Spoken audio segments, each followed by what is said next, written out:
ত্র্যম্বকম যজামহে সুগন্ধিম পুষ্টিবর্ধনম উর্বারুকমেব বন্ধনায় মৃত্যুর্মোক্ষ্যমামৃতাৎ। হর হর মহাদেব। নমস্কার প্রিয় দর্শক বন্ধুগণ, আমাদের এই ভাগ্য বিচার চ্যানেলের আরও একটি নতুন দৈনিক ফলাফলের আপডেট সংক্রান্ত পর্বে আপনাদের সবাইকে জানাই স্বাগতম। আশা করছি আপনারা সকলে মূলত ভালো আছেন এবং সুস্থ আছেন। আজ 16ই নভেম্বর 2025। আজকের বাংলা তারিখ হচ্ছে 29শে কার্তিক 1432 বঙ্গাব্দ এবং আজকের বার হচ্ছে রবিবার। তো আজকের এই রবিবারের তিথি এবং যোগ অনুযায়ী আমরা আলোচনা করব কালপুরুষের রাশি বিভাগের 12টা রাশির ক্ষেত্রে আজকের এই দিনের ন্যায়, আজকের এই তিথির ন্যায় সর্বোচ্চ এবং সর্বাধিক ফলাফল কেমন কি হতে চলেছে বা কেমন কি প্রেক্ষাপটে গ্রহ নক্ষত্রের অবস্থান সাপেক্ষে কেমন কি ফল মার্গ উপদর্শন হতে চলেছে 12টা রাশির ক্ষেত্রে, তা আমরা আজকের এই পর্বে আলোচনা করব স্টেপ বাই স্টেপ প্রত্যেকটা রাশির ক্ষেত্রে।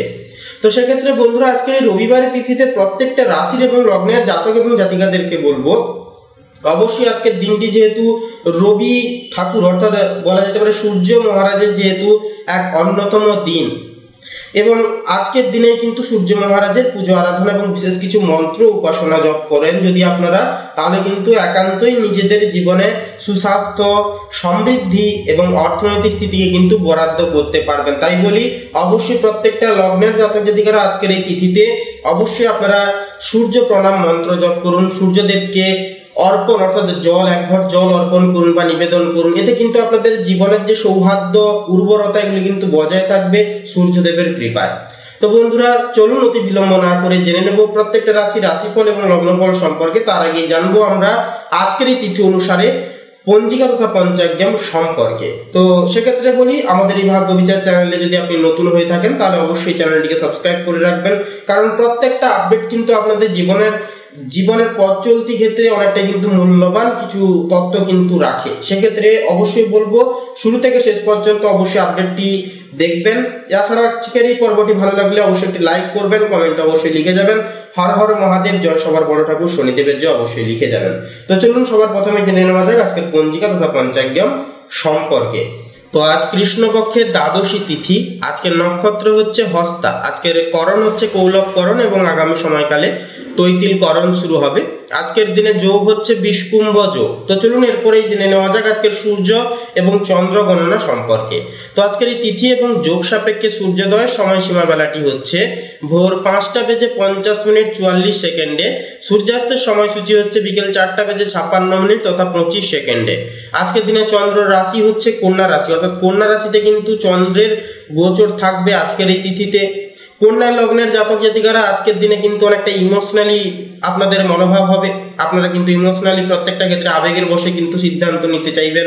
এগুলি কিন্তু আপনাদের ক্ষেত্রে এই সিমটমসগুলি চন্দ্রের প্রভাবে কিন্তু কন্যা লগ্নের ক্ষেত্রে দেখা যাবে, কারণ চন্দ্র কিন্তু কন্যা রাশিতে থাকছে। এরপরে বলে আজকের দিনে চন্দ্রোদয়ের সময়সীমা বেলাটি হচ্ছে ভোর রাত্রি 2:11 চন্দ্রাস্তের সময়সূচি হচ্ছে পরের দিন দুপুর 2:24। তো চলুন এবারে জেনে নেওয়া যাক আজকের শুভ মুহূর্ত এবং অশুভ মুহূর্ত সময় বেলা সম্পর্কে। তো আজকের এই তিথি এবং যোগ সাপেক্ষে দুষ্ট মুহূর্ত বেলাটি হচ্ছে বিকেল 3:27 থেকে বিকেল 4:12 তথা 3 পর্যন্ত। তো এই যে দুষ্ট মুহূর্ত বেলাটি রয়েছে বন্ধুরা, এই সময়কালটিকে ভিত্তি করে কোনো রকমের কোনো শুভ কাজ আপনারা করতে যাবেন না। একান্তই সাবধান থাকবেন, বেশি বেশি করে সচেতন থাকবেন এবং একান্তই এই সময়কালটিকে অতিক্রান্ত করে যান। পরবর্তী যে কোনো সময় কিন্তু আপনারা শুভ কাজটিকে খুব শুভভাবে করে তুলতে পারবেন। সেক্ষেত্রে দুষ্ট মুহূর্তে বেশি বেশি করে ইষ্ট নাম জপ করা প্রয়োজন এবং ঘরেই কিন্তু বেশিরভাগ থাকা প্রয়োজন। এরপরে বিষয়টি হচ্ছে অভিজিৎ মুহূর্ত বেলা বা শুভ সন্ধিক্ষণ কখন রয়েছে, সেটি হচ্ছে সকাল 11:24 থেকে সকাল 11:45 তথা 46 পর্যন্ত। তো এই যে অভিজিৎ মুহূর্ত বেলা বা শুভ সময় বেলাটি রয়েছে, এই সময়কালে যে কোনো শুভ কাজ কিন্তু আপনারা চাইলে নির্দ্বিধায় নিঃসংকোচে কিন্তু করে তুলতে পারবেন। সেক্ষেত্রে ভাগ্য আপনাদের বরাদ্দ হবে, ভাগ্য আপনাদের সাথ দেবে, সহায় হবে এবং আপনারা কিন্তু নেতিবাচক একটা প্রভাব থেকে কিন্তু বাঁচতে পারবেন বা বেরিয়ে আসতে পারবেন। ইতিবাচক প্রভাবে বা একটা পজিটিভ প্রভাবে কিন্তু আপনারা সুচিশ্রিত হতে পারবেন এই শুভ সময়কালে যদি আপনারা প্রত্যেকটা কাজ যদি উল্লঙ্ঘন বা আপনারা যদি প্রতিপালন করেন। তো চলুন এবার একে একে প্রত্যেকটা রাশির রাশিফল এবং লগ্নফল সম্পর্কে জেনে নেওয়া যাক। তো সবার প্রথমেই আমরা জেনে নেব কালপুরুষের রাশি বিভাগের সর্বোত্তর প্রথম রাশি মেষ রাশি তথা মেষ লগ্নের ক্ষেত্রে আজকের এই দিনটি ঠিক কেমন ভাবে কাটতে চলেছে। তো মেষ রাশি তথা মেষ লগ্নের ক্ষেত্রে আজকের এই সোমবারের তিথি অনুসারে লক্ষ্য করা যাচ্ছে যে সূর্য কিন্তু কন্যা রাশিতে হস্তা নক্ষত্রে ষষ্ঠ ভাবের মধ্যে অবস্থান করছে, যা কিন্তু শত্রু, রোগ, প্রতিযোগিতা ও কর্মক্ষেত্র সংক্রান্ত বিষয়ে কিন্তু মনোযোগ দেবে সূর্য। কিছু কর্মস্থল চাপ থাকলেও দৃঢ় মনোবল বজায় থাকবে। চন্দ্র কিন্তু ধনু রাশিতে মূলা নক্ষত্রের নবম ভাবের মধ্যে আজকের এই তিথিতে অবস্থান করছে, যা কিন্তু আপনাদের ক্ষেত্রে ভাগ্য, নবম ঘর হচ্ছে ভাগ্য, ধর্ম ও দূরযাত্রা সংক্রান্ত বিষয়ে ইতিবাচক ভাব প্রবাহিত হবে। আজ আধ্যাত্মিক চিন্তা ভাবনা বাড়বে, মন শান্তির খোঁজে থাকবে। এরপরে বলি মঙ্গল কিন্তু কর্কট রাশিতে অশ্লেষা নক্ষত্রে চতুর্থ ভাবের মধ্যে থাকছে, যা কিন্তু গৃহস্থ জীবনে আপনাদের কিছুটা উত্তেজনা দেখা দিতে পারে। এর ফলে গাড়ি সম্পর্কিত গাড়ি সম্পত্তি বা পারিবারিক বিষয় ধৈর্য একান্তই কিন্তু এক্ষেত্রে দরকার তথা প্রয়োজন।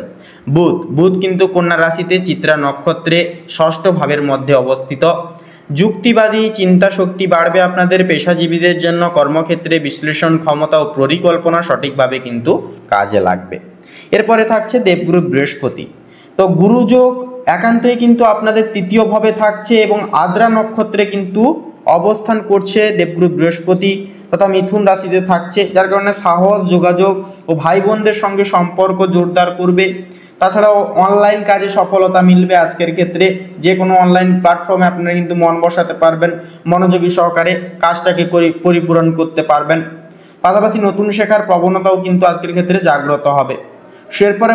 এরপরে থাকছে শুক্র কিন্তু থাকছে সিংহ রাশিতে পূর্ব ফাল্গুনী নক্ষত্রে, যা পঞ্চম ভাবের মধ্যে কিন্তু এর প্রভাবটা পড়বে শুক্রের।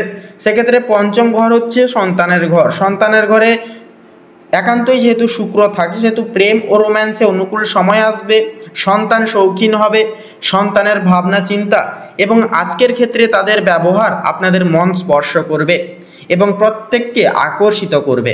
তো বন্ধুগণ, সৃষ্টিশীল কাজে একান্ত আজকের ক্ষেত্রে সাফল্য আসবে। সন্তান সংক্রান্ত সুখবরের সম্ভাবনাও কিন্তু পাওয়া যাবে। এরপরে থাকছে শনি মহারাজ কিন্তু কুম্ভ রাশিতে থাকছে, যা কিন্তু শনির একান্তই হচ্ছে কুম্ভ রাশির, অর্থাৎ কুম্ভ রাশির লগ্ন রাশি হচ্ছে কিন্তু শনি। সেক্ষেত্রে যেহেতু অধিপতি গ্রহ শনি এবং কুম্ভ রাশিতেই যেহেতু থাকছে, শতভিষা আবার নক্ষত্রে থাকছে একাদশ ভাবের মধ্যে, সেহেতু দীর্ঘমেয়াদী লাভ, বন্ধু বান্ধবদের থেকে সহায়তা, সামাজিক প্রভাব বাড়বে, ধীরে ধীরে স্থিতিশীল অগ্রগতি হবে। এরপরে থাকছে রাহু থাকছে মীন রাশিতে উত্তর ভাদ্রপদ নক্ষত্রে দ্বাদশ ভাবের মধ্যে, যা বিদেশ সংযোগ বা গোপন সুযোগ আসতে পারে এর ফলে। তবে অপ্রয়োজনীয় খরচ থেকে সতর্ক থাকতে হবে। দেখে শুনে আজকের ক্ষেত্রে কিন্তু আপনাদেরকে অর্থ খরচাপাতি করতে হবে। কেতু থাকছে কন্যা রাশিতে উত্তর ফাল্গুনী নক্ষত্রে ষষ্ঠ ভাবের বিপরীতে, যা আত্মসমালোচনা ও আত্মনিয়ন্ত্রণের মাধ্যমে প্রতিদ্বন্দ্বিতায় কিন্তু একান্তই জয়লাভ আসবে। তো বন্ধুগণ, আজকের দিনের জন্য আপনাদের ক্ষেত্রে শুভ সংখ্যা হবে 15 এবং 19, শুভ দিক হবে পশ্চিম দিক, শুভ রং হবে লাল, শুভ রত্ন হবে লাল প্রবাল। তো বন্ধুগণ, আপনারা সকলে ভালো থাকুন, সুস্থ থাকুন, সতর্ক থাকুন। আজকের দিনটি খুব শুভভাবে আপনাদের কাটুক, সকল মনের কামনা বাসনা পূরণ হোক। ওম নমঃ শিবায়, হর হর মহাদেব।